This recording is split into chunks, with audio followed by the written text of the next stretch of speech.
زما د ښار د ښکلو زړه تور شوی زما د ښار د ښکلو زړه تور شوی ماته د خپل کلي ساده ښکلي دي وایي چې زما د ښار د ښکلو زړه تور شوی ماته د خپل کلي ساده ښکلي دي او په یو نظر د خلکو زړونه یوسي په یو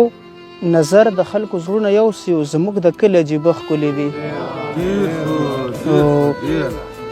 چې هسې په سپینه جامه نه دی سړی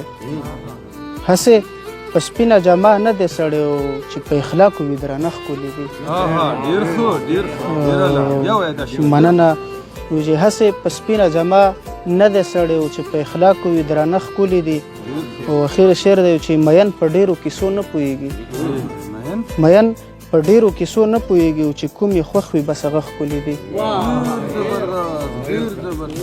د غزل مطلب چې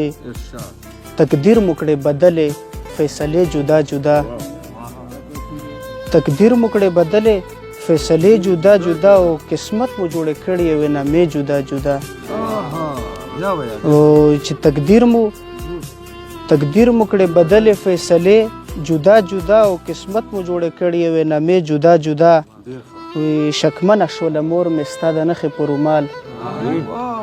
شکمنه شوله مور مې ستا د نښې په رومال او کار څومره مې وکړې بهانې جدا جدا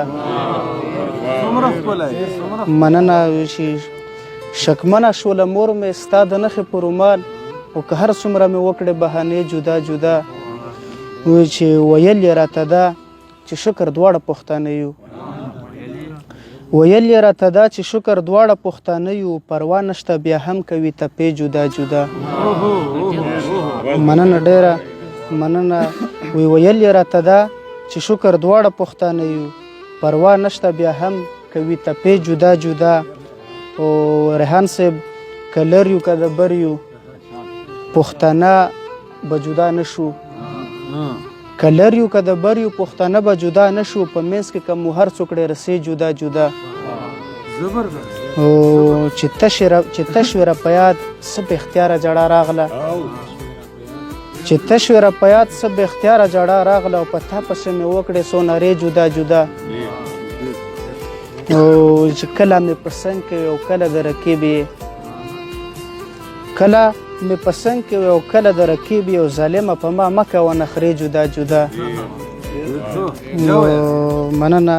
چې کله مې په څنګ کې وې او کله د رکیب یې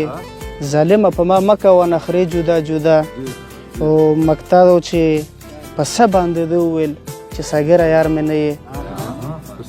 په څه باندې ده وویل چې ساګره یار مې نه یې او د ستا په سر ما کړې اندېښنې جدا جدا مننه ډېره